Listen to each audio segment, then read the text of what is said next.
say is this place is amazing. This conference is amazing. I think it feels a little bit like YOW for DevOps. Does that resonate with anyone else here? So I'm just really stoked that we got this going in Melbourne. I'm very excited to be here to help support it. Now, as Yevgeny said, there's a whole list of things that I tend to do.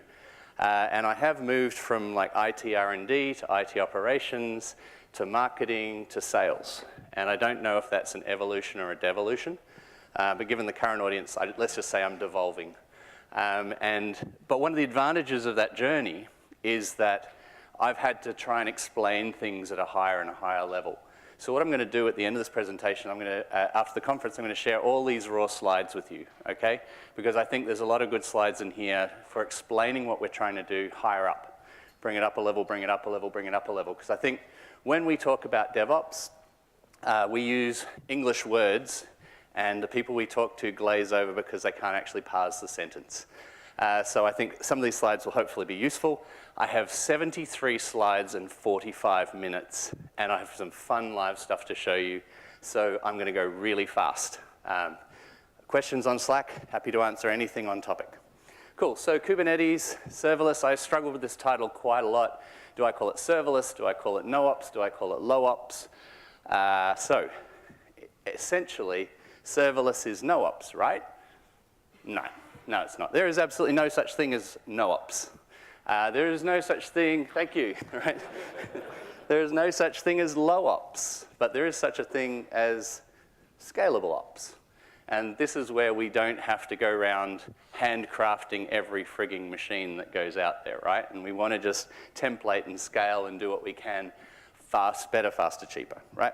So this is, in essence, a great slide to show management, because what you're trying to do is sort of say, we can go to any of these points, right? If you've got some horrible legacy system, probably still running COBOL, yeah, we can run that on a physical server, or we could virtualize that, and that improves our scalability point.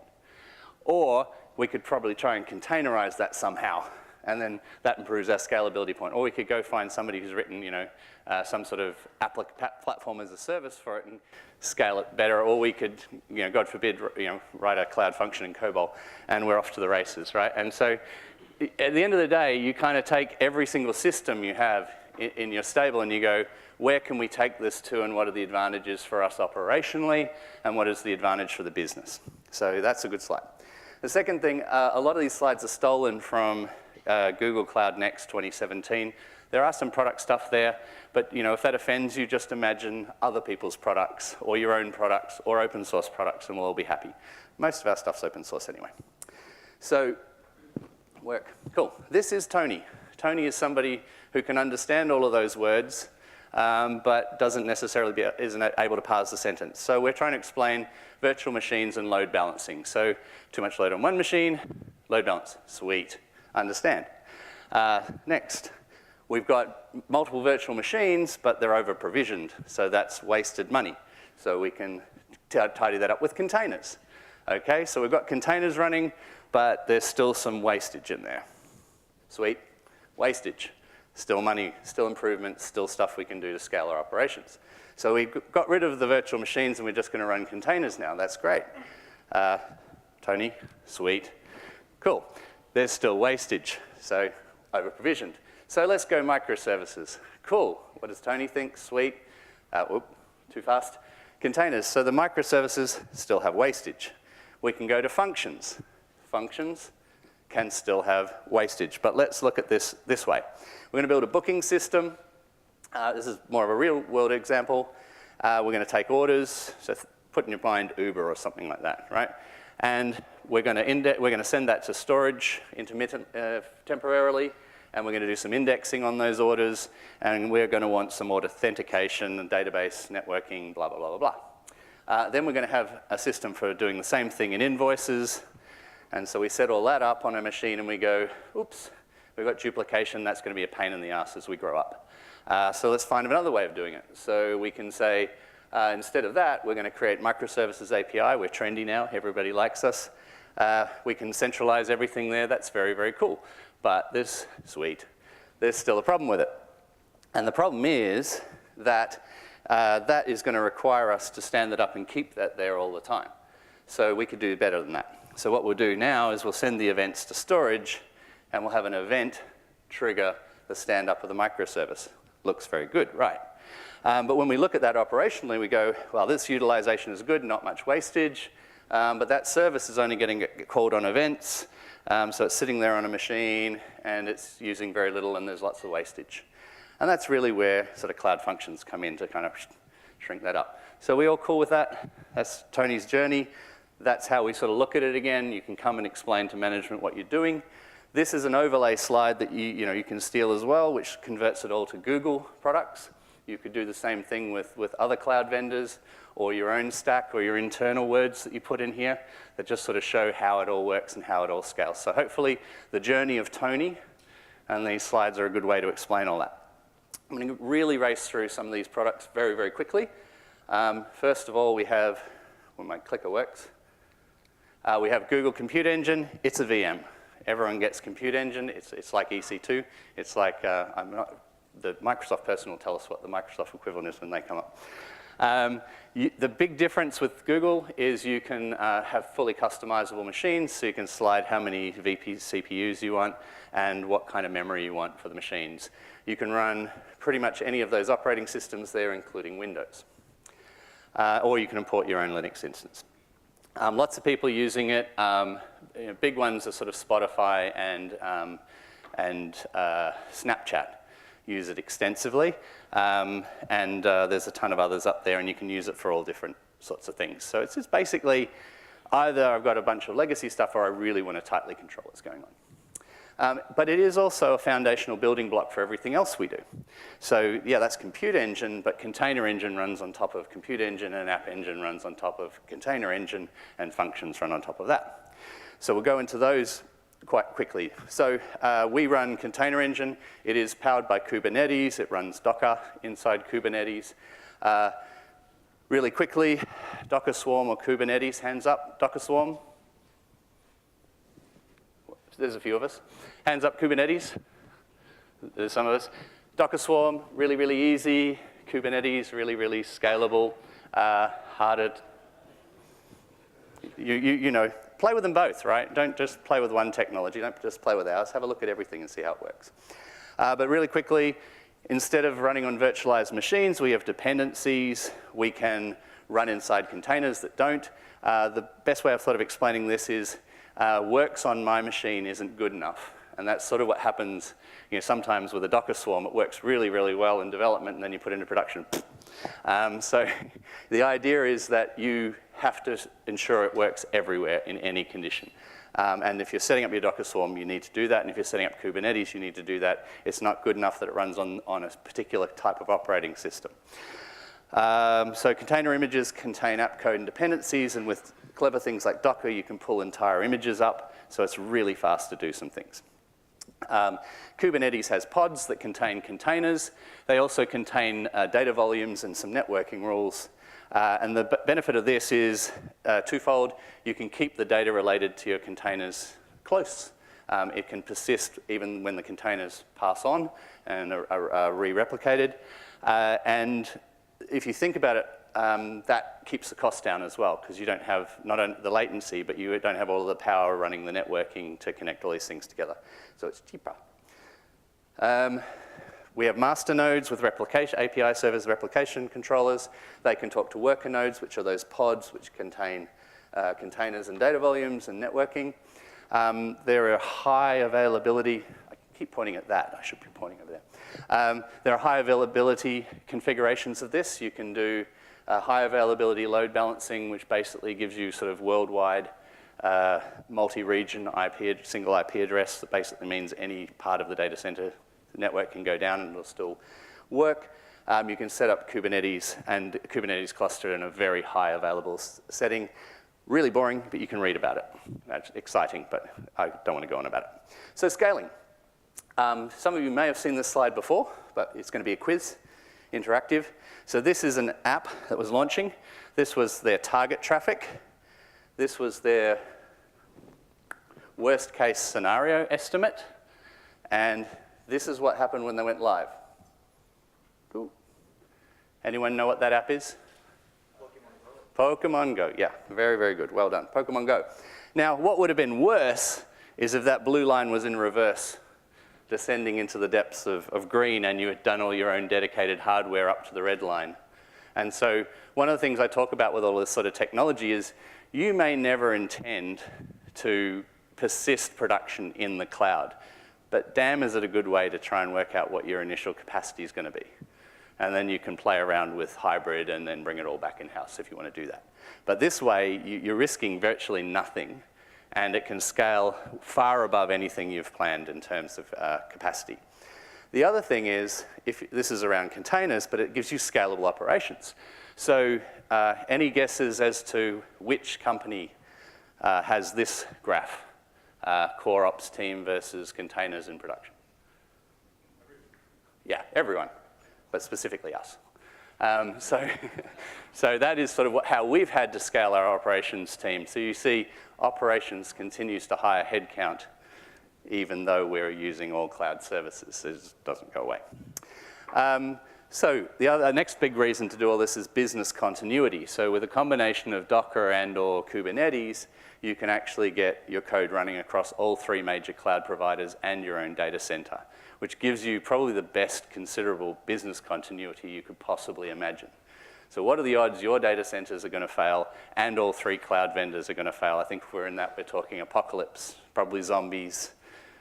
This is really cool. And also, you've got a degree of price point shifting. You know, so people talk about, you know, like cloud marketplaces and setting up this concept of where can I move my load to get the best spot price for my operations. So again, scalable ops, not no ops. You can learn a lot more about Container Engine and Kubernetes. Again, I'll give you the raw copy of the slides so you can steal with pride. Just remember to attribute where you got them from.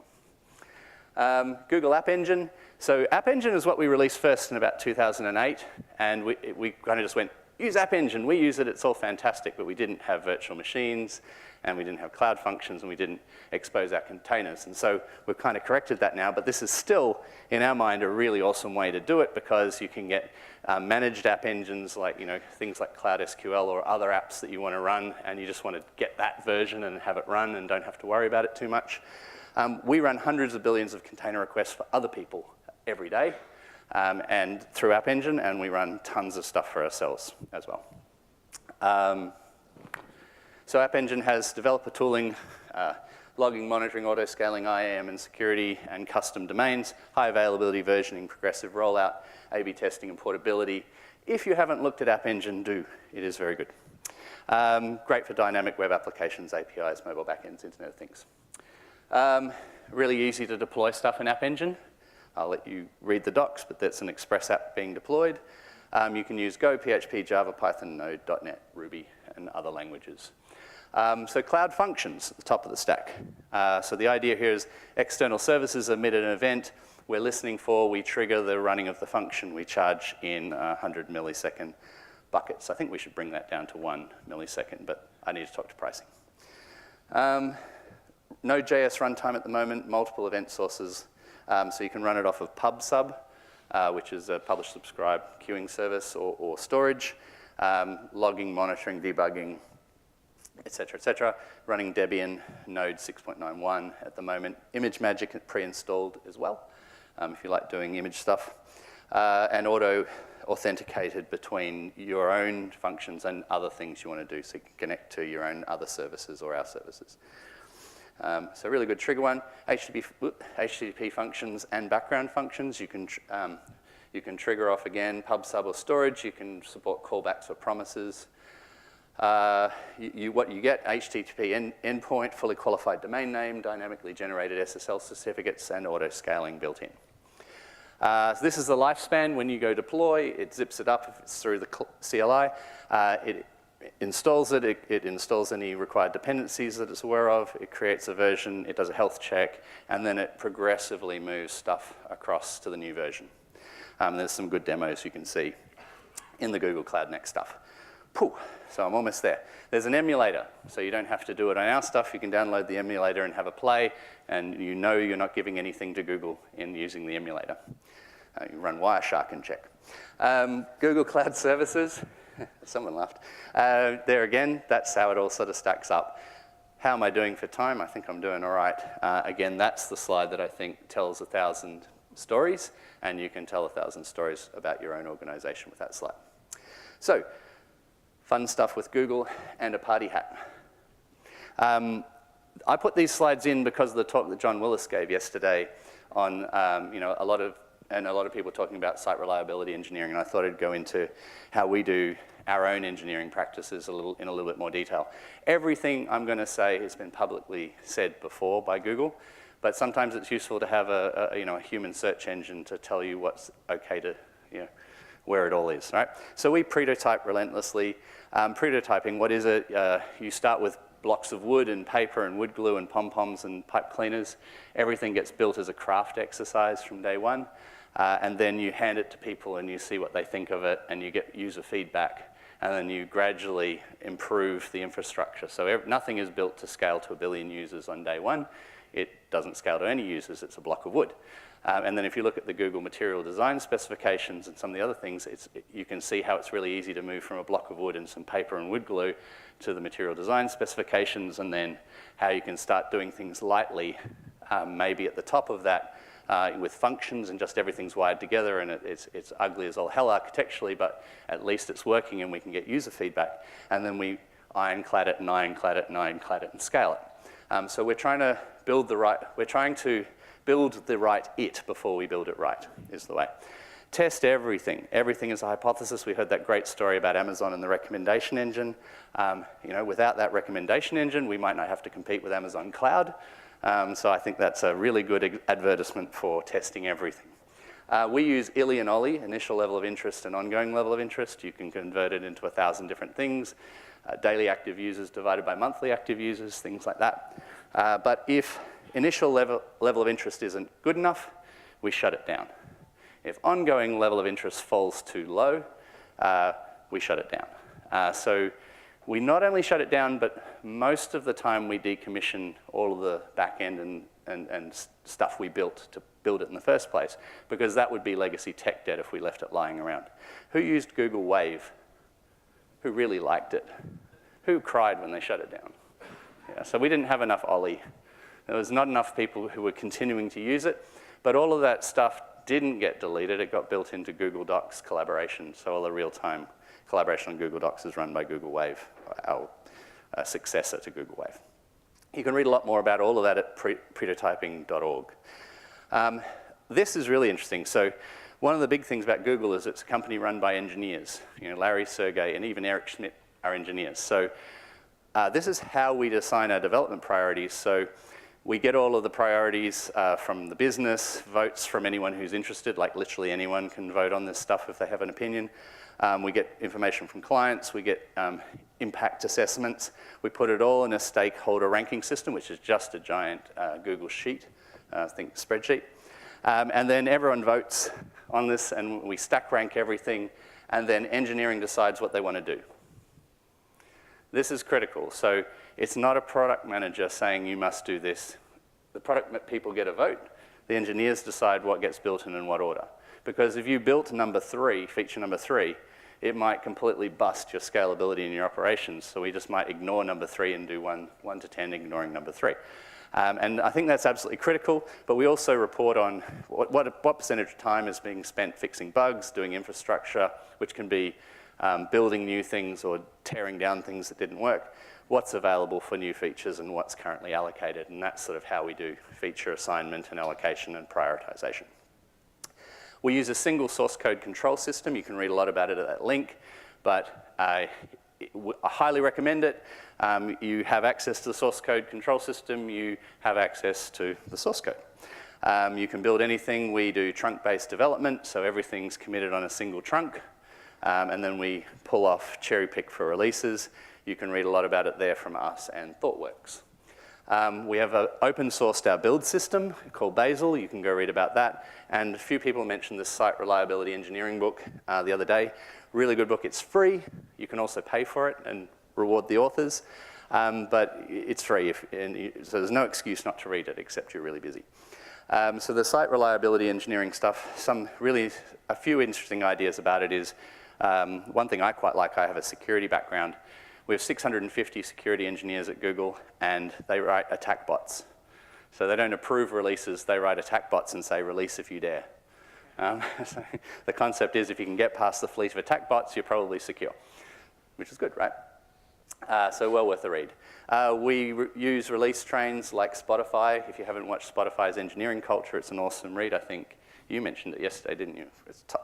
I love it, I cry. The release train stuff is really, really cool. We use feature toggles, remote config, and progressive deployments. What does that mean?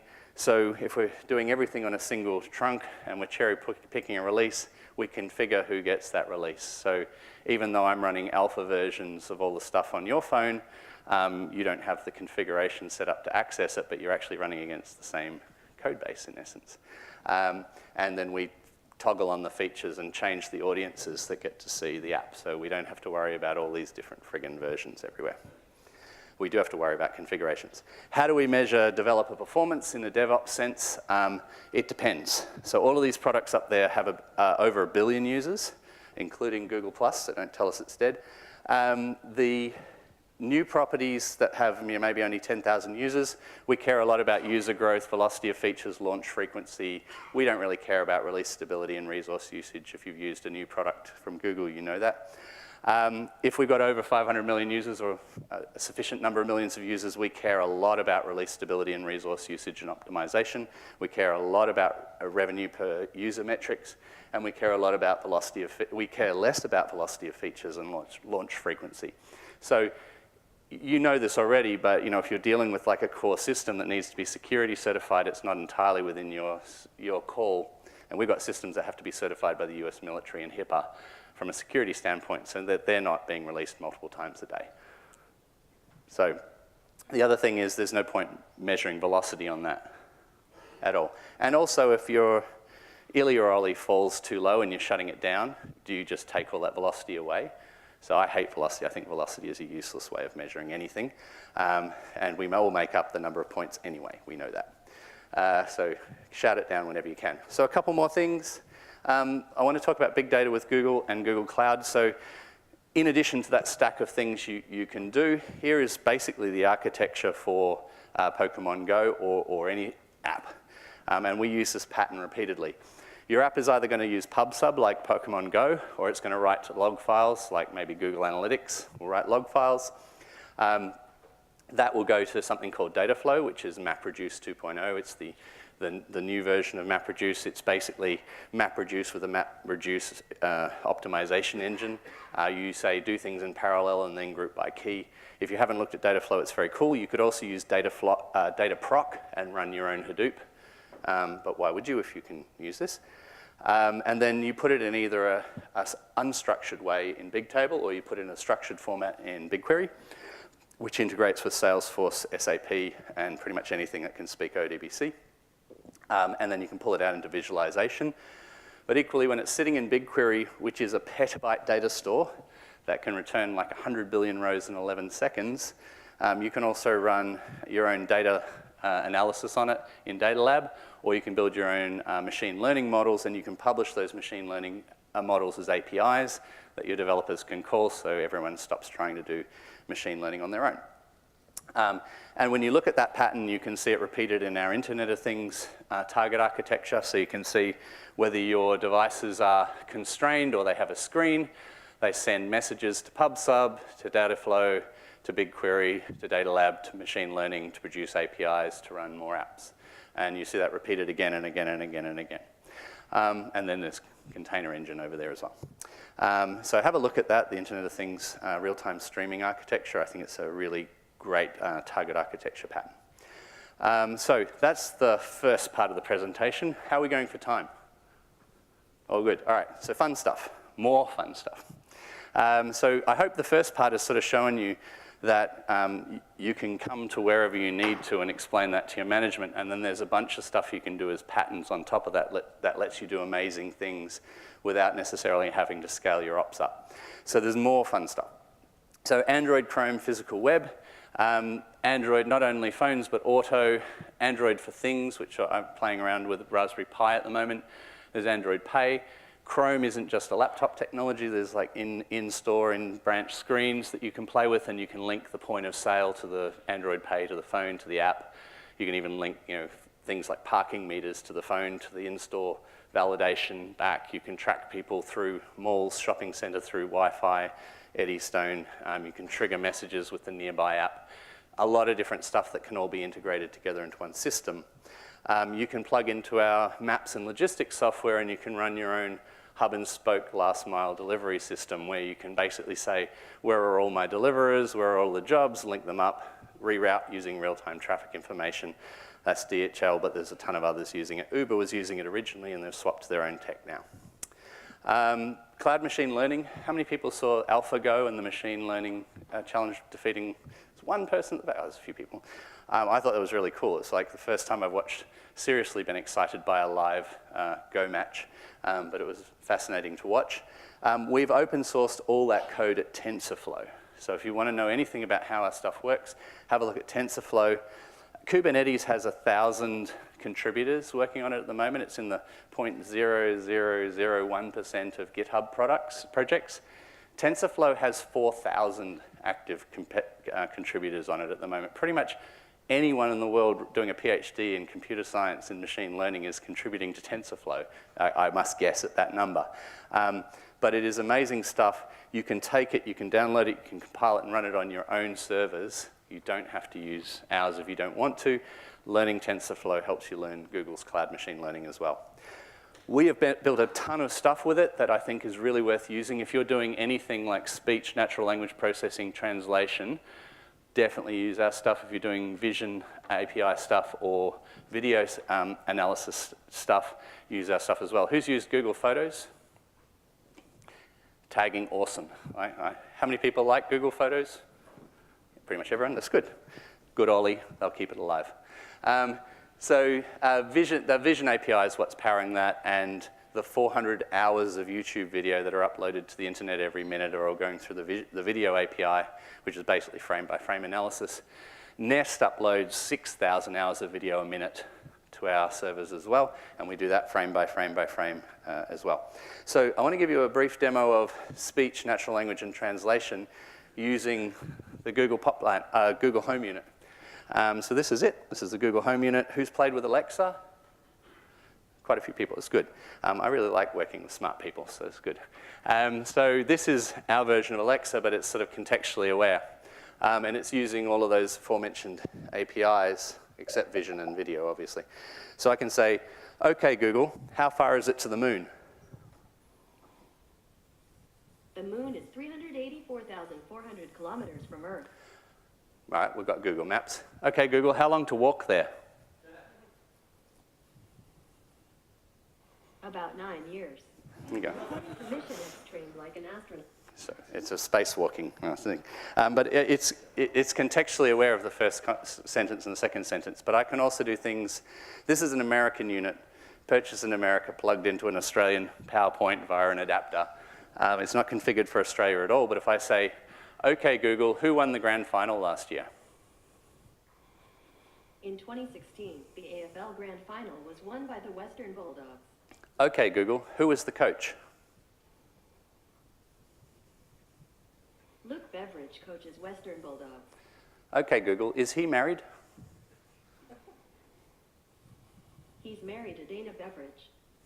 Pretty good, right? So it has an understanding of its location where I've configured it to my Google account, and it can have a multiple-step contextual conversation using all of those aforementioned APIs, right?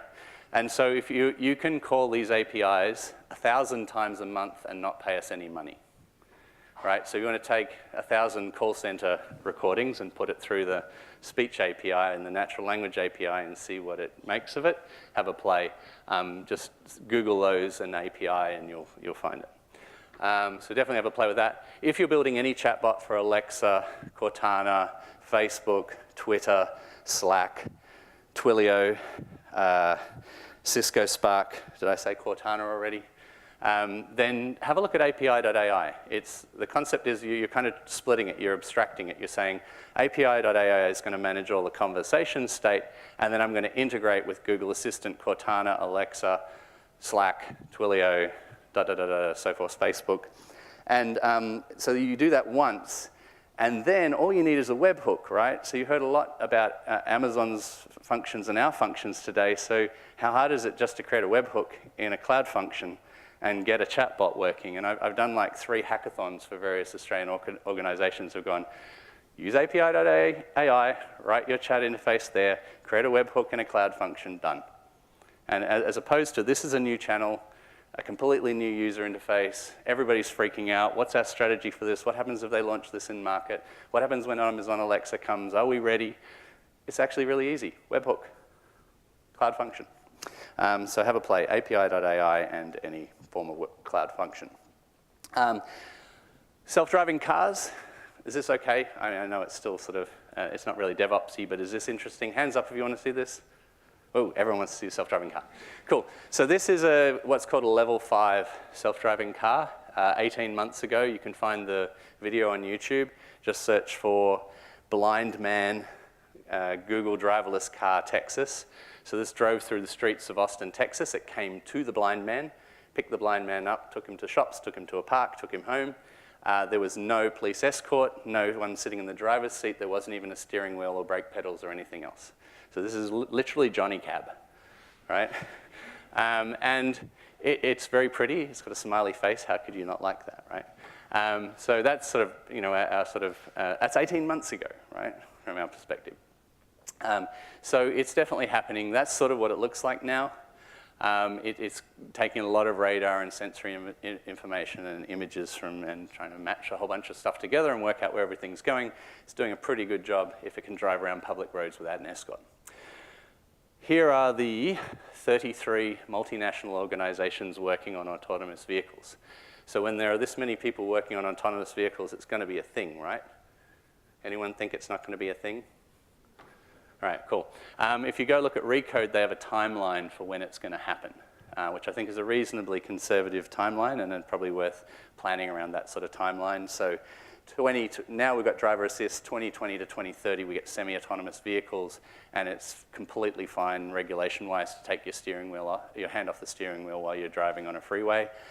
2030 to 2040 you probably won't be able to put your hands on the steering wheel on the freeway, and you may not have a steering wheel. And then 2040 to 2050, you kind of get fleet turnover as well. And there's a concept here of just in case versus just in time technology. So right now we have cars in our garage just in case we need them. But if you have all these driverless cars, will it become a just in time device? And so therefore I will call a car like an Uber when I need a car, right? So that's stuff to consider. And if you're in an industry that's going to be affected by driverless vehicles, that's all on the slide deck. So that's it. You got through the fun stuff and the more fun stuff, and 73 slides in 45 minutes. How do we go?